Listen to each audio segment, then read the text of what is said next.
لە سێی تەباخە ساڵە 2014 قەزا شنگال کەفتە دەستێتی روستن داعش دەولوی دەمی هەزاران ئێزدێن شنگال ئاوەرە و دەربەدەر بوون و 4617 بێسەری شوێن بوون و هەزارانژی هاتن کوشتن.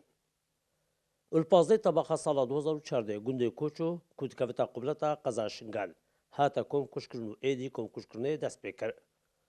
پشتی ڕزگارکردنە شنگال هەشبلی گۆڕێن بەتاک هەشتی ئێک گۆڕێن بکۆم هاتن دیتن و کوتانها 20 جوان هاتی نەڤەکردنە و نزیکی 405 ڕووفاتا تێدا بووینەوە ji bo encamdana piştîna DNA bo Bexdad hatine rewanakirin.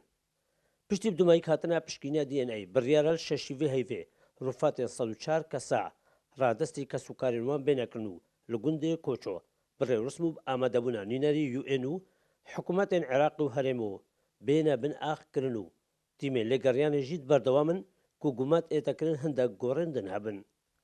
Şermaxedir Kursad News. Dok